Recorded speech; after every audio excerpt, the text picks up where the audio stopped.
Welcome to the Lisa Show and our creativity series.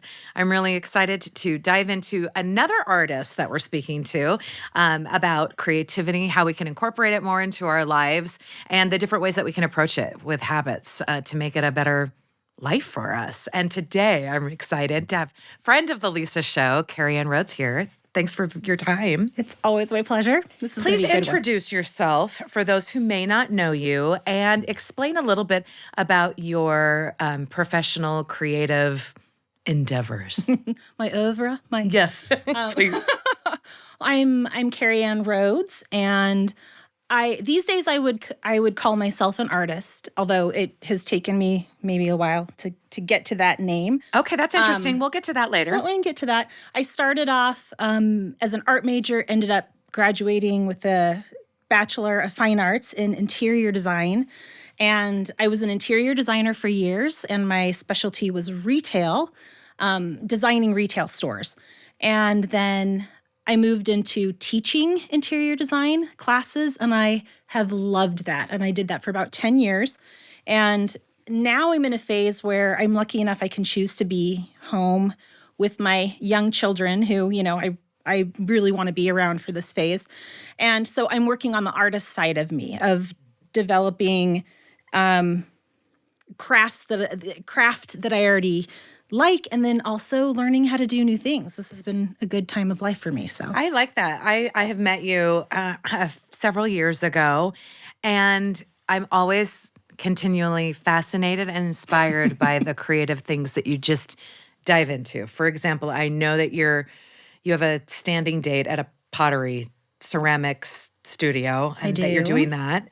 You gifted me some wood burning items. Uh-huh. You cook amazing food. Thank you. You design and your love of like fabric, of jewelry, of fashion, of home decor. A little bit. You sew a little bit. You arrange flowers. Like, it's so fascinating to me to hear your professional creative endeavors, because I think that you're one of those people who doesn't, and correct me if I'm wrong, delineate between this is what I do professionally and this is what I do for a hobby and this is what I do as an interest. Right. It just, to you, it seems like This you is are what just I do for friends. right, living a creative life, or the definition of it. The inability to say no is both a blessing and a curse. Oh. And the blessing is that sometimes I get to do things that are out of my wheelhouse, as they say, or even out of my comfort zone. Mm-hmm. But I love a challenge. The only negative side is I've never gotten myself into something I couldn't do. That's not the problem with saying no, like that something was just a disaster, but just time. My time suffers where I say, oh, yes, I can do that. And then like the project comes due and I'm like, oh my gosh, deadline. And then my whole life goes crazy until I accomplish it. And that's when my husband is like, maybe you should learn how to say no. And I say no to saying no. Well, I feel like your heart is creative then. And your heart's like, what is time and money, right? Children can feed themselves these days. I have a little bit of like seeking adventure. That's my adrenaline rush, is doing a big project or even trying something new. Like the ceramics, that was a whole new endeavor. And one reason why I've stuck with it so long is because I wasn't good at it. It wasn't something that I was like, yes, I'll try that. And then, look how good I am. Look how good I was at this. No, it was really hard and I couldn't do it. And so what made you keep going? Because I want to be able to do it. And I wanted to be good at it. But it's taken like 3 years and I'm still a beginner. I mean, I'm still a beginner. But my brain, it's been good for my brain. My brain has loved it. This is so fascinating. And you've already gotten into a lot of the themes about creativity that I wanted to talk to. In this series, we've talked previously about different creative habits and different things that we've learned from it and from different, disciplines, how that sort of tension between working on some creative constraints is helpful, and how you sort of push through these kinds of maybe hardships or imposter syndrome and all of that. What I would like to ask you is a different kind of approach in it, in just living a creative life.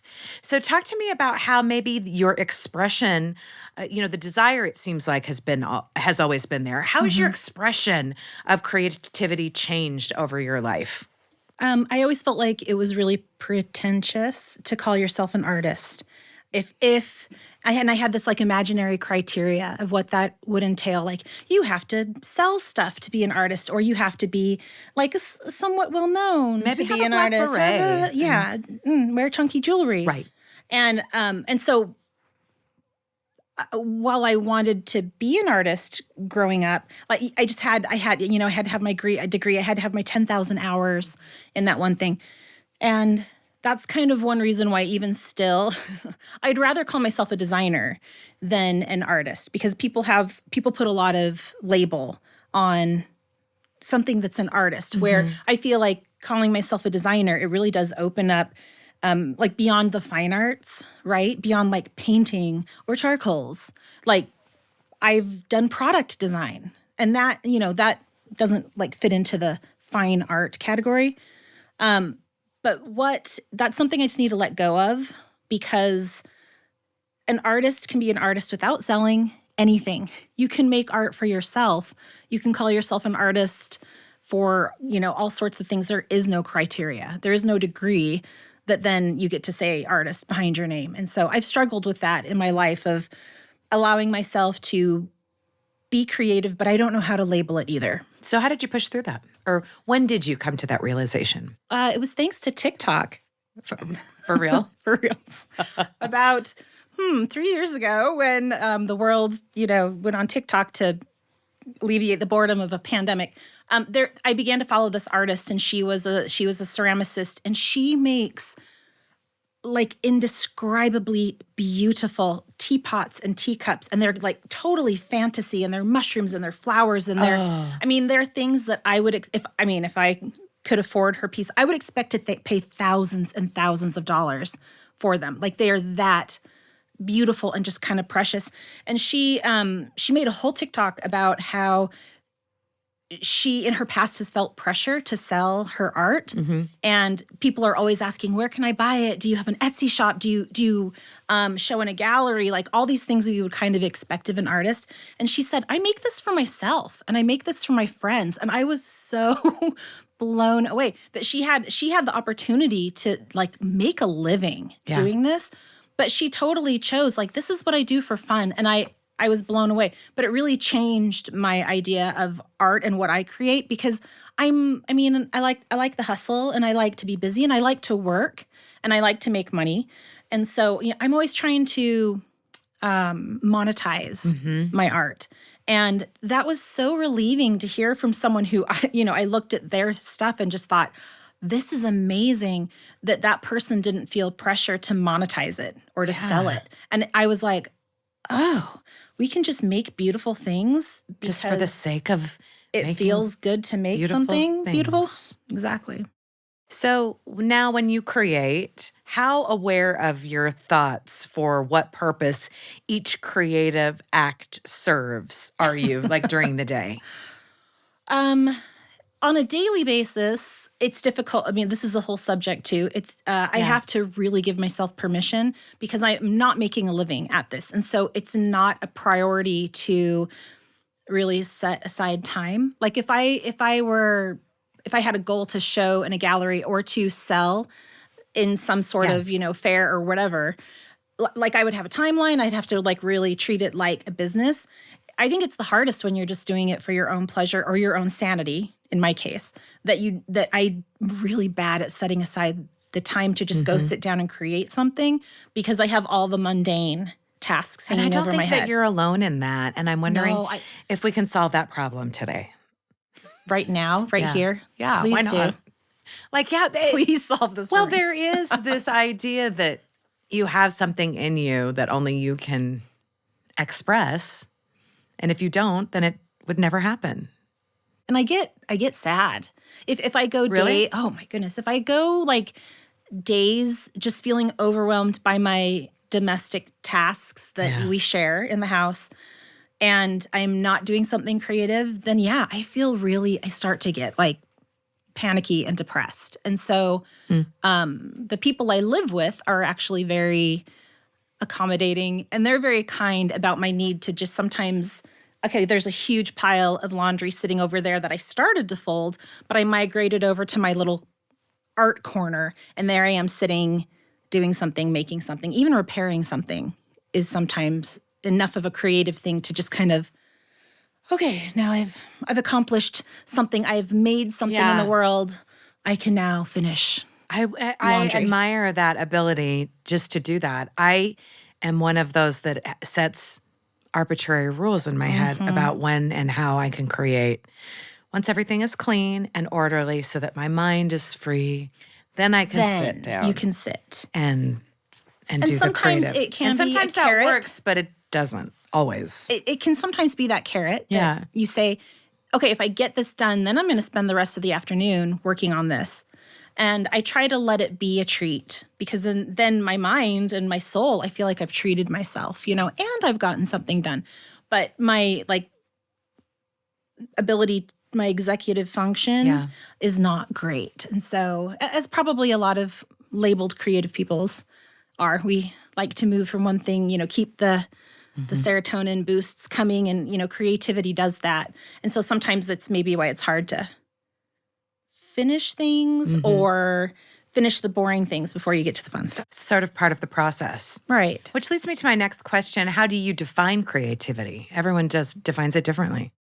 To me, it's just problem solving.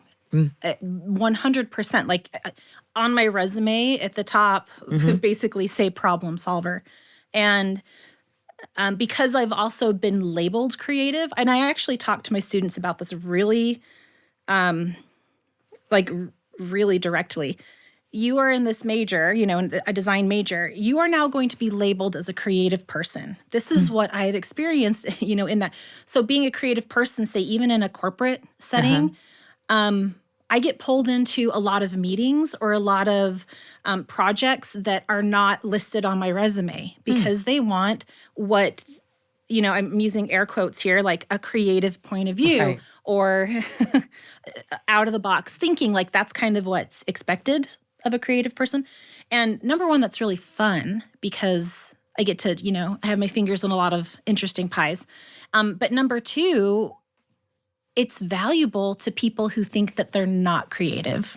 That's so fascinating to me. I am really curious about different approaches to creativity. I think that the best way when someone says, oh, I'm not creative or I don't have time or whatever, there's several different approaches that you can take to it. And we're taking all of them on this series. You can talk about the benefits of creativity to your life, to your mental health, which you've spoken about.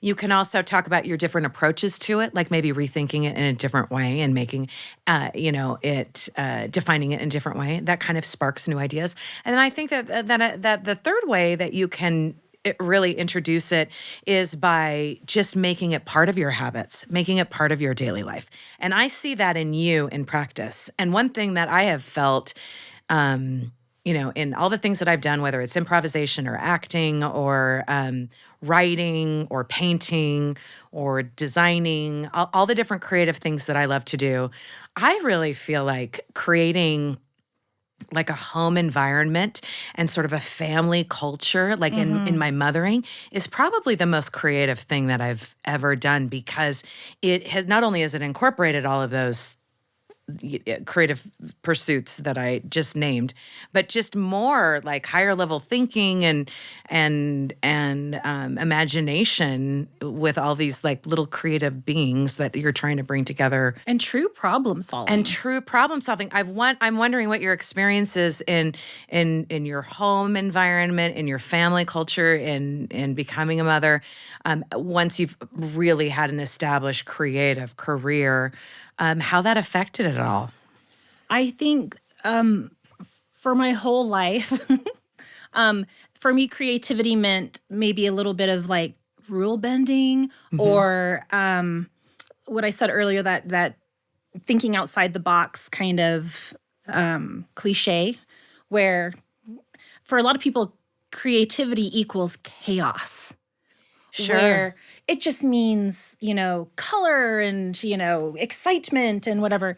And for me, creativity in terms of problem solving actually brings order. It brings order to behavior. It brings order to space. It brings order to process. And it's just the ability to see your problem as unique. Sometimes the problems are unique. Sometimes they're age-old, right? Right. Age-old problems of raising kids and living in a house and sharing life. But sometimes you can look, often, every day, I look at our individual problems and think, how can I solve this problem? Like, I'm not looking for some general, generic answer. Like, that's not working. How can I help this? And it brings order. It might be an idea. Oh, I've had some really bad ideas too, though. But it might be like an idea of how to change the space to accommodate growing people. For instance, like that's happening in my house. I have children that are growing. They've shared a room. They've not shared a room. It goes back and forth, like even nightly. Who's sleeping where and whatnot. And so I'm constantly trying to come up with these ideas that create order, that create space, that give them territory. And that can be applied to everything, to behavior and also to the processes of your house. I think we share this. I love nothing more than like learning about a new chore chart. I love like a system. A system. I love that. But also sometimes what comes with a creative personality or a creative mindset is we love to find out about it and we create it, but then the follow through becomes hard. And that, quite frankly, that's my weakness is the follow through. I can develop it. I can set it up, but sticking with it is hard. That's an important point, though, because when you are labeled a creative or you think, I'm going to solve this problem creatively, a lot of times I think we can get in our own way by thinking that we have to be good at every part of the creative process. Or that the creative fun the project gets out of, like it gets so big and you get so focused on setting up that system and making it that then like it or may you never lose happen. the other people that are involved in it, right? You lose everyone else's enthusiasm for it. It can really go, different ways, and depending on how you and how much energy you have, how enthusiastic you are at the beginning of the creative process, to see where that takes you. But being able to pivot when you don't know what to do, when something goes wrong, and not to be completely crushed by that is, it really teaches me that like having a resilience is part of the creative. You have to be resilient process. And you have to make mistakes. You have to. And I tell my students this as well, that never become so in love with your own creation. And whether that's like a child or, a space or whatever we're talking about, but don't become so enamored with your own project or your own creativity that when it's not accepted, when it's not implemented, when it's not whatever, that you're not just destroyed. I've worked with people who were just destroyed if someone didn't like their design idea. So how do you build up a sort of a resistance or a tolerance for somebody to really like be judging your art, whatever it is? I would just say like you have to go into a project understanding that this is one solution, but it's not the only solution, and that you got to let go. It's definitely. I can feel it in my brain what it feels like to take a deep breath and let go of your idea. I had so many like mental fights in conference rooms, working, knowing that like this was the way that we needed to go, that this was the right way, this was the way that was going to make money, this was the way that's, you know what I mean? Like it was quantifiable. I wasn't trying to say, but it looks prettier. Right. I was trying to, and that I just had to be patient for the idea to either get better or for everyone else to finally see my point of view. That's so hard when it's such a... And sometimes that never happens. Well, and when you're collaborating with somebody else too. And to kind of like let that ego go. Yes, because my best ideas have come with collaboration. Like I'm not embarrassed to say that. Yeah, no, I prefer to collaborate with others than to work by myself. I do too. The dreaded group project is fun, magical. I know. It can be with the right people. The right people. There are always people that can make it horrible. What part does connection play with you in creativity on that same line? When you are Connection with people? Yeah, connection with people or connection with the divine. I mean, connection with your children. I mean, everywhere. How do you view it? How do you frame it in your mind? That's a good question. Many artists, we can get lost in this too, right? Like Yeah. this kind of esoteric idea. I am a person of faith. I believe in God, and I believe that we can receive inspiration from outside of ourselves. And many, many, many times, I mean, it could have been, any sort of project that I've really had to put focus and effort in, like I'm trying to solve this problem, an answer isn't coming. And I've really like worked and reworked and kind of done my best putting in this effort. And then an idea will come that it's like, yes, let's try that. Often like in design work, it would be like flipping a floor plan. Like if I was stuck on a floor plan that just wasn't moving forward, it just wasn't going, I would literally reverse it. The front is now the back, the left is now the right, and let's see what that does to flow. Let's see what that does to the privacy. Let's see, like whatever needed to happen. And it just allowed, it was like a break in my rigid train of thought to allow a new idea to come in. And so it's a matter of accepting that new idea, like giving yourself an escape route so a new idea can come in, or maybe actively seeking that. Like give yourself a moment to meditate. And I really believe in designing in your head before you get to paper. There's so much that can be done in your brain before you even get to the point where you put it on paper. And for me, that's a huge opportunity for that inspiration to come. And I can have as many ideas come to me as possible in that moment. And then you can filter through and decide, okay, let's go in this direction and see what happens. Yeah. So for me, that pre-meditation process for about anything is really counts. Even deciding, what am I going to do today? What do I want to make today? And thinking about it before you go to Pinterest and say, am I going to crochet today or do ceramics or embroidery? Like, but like stop and let your brain work on it first. Trust your brain. I like that. I've never really heard that before of dreaming it before you even get to the medium. And of course you live your life like that because you have all the mediums available to you. It's literally a compulsion. I have a compulsion to create. Like even when we go camping, I bring like glue and string and scissors, and I'm not just going to sit there. I'm going to gather sticks and I'm going to make a little fairy house, and I'm going to like I have to be busy. It's a little bit of my ADHD as well. So what inspires you right now? Where are you finding you're being pulled and drawn to right now creatively? Right now I am really enjoying the ceramics, but because I'm not very good at it, it's changed my idea about what I wanted to do with it. Oh. And so instead of like instantly becoming this ceramicist and maybe monetizing that, I have realized a couple of things. Number one, it takes a really long time to come up to my own standards of what I would make and sell. And number two, a whole new path opened up with like classes of this could be an opportunity to go back to school and to like, or to go to, they have conferences and retreats for all sorts of arts, right? Painting and drawing and weaving and all that you can go to and experience. This is what other people do. This is their process. And I'm still totally interested in exploring all of those options right now before I decide then to kind of monetize it. So this summer, it to keep me busy when I can't be doing ceramics, I'm trying to sew. I'm trying to sew more. I love it. It just is never ending. And that's what excites me about it. There's so many things I think in my life that I have to do, complete, but just to have the open-ended idea of creativity could really like be a great way to think of it. Thank you so much for joining us today. My pleasure. For this continuing our creativity series. I could talk to you forever. Carrie Ann Rhodes, friends of The Lisa Show. Thank you for joining The Lisa Show's creative series. And I hope that you'll go back and watch our other episodes with other artists, that it will inspire you to try something new, to see yourself as a creative and claim your own creative identity.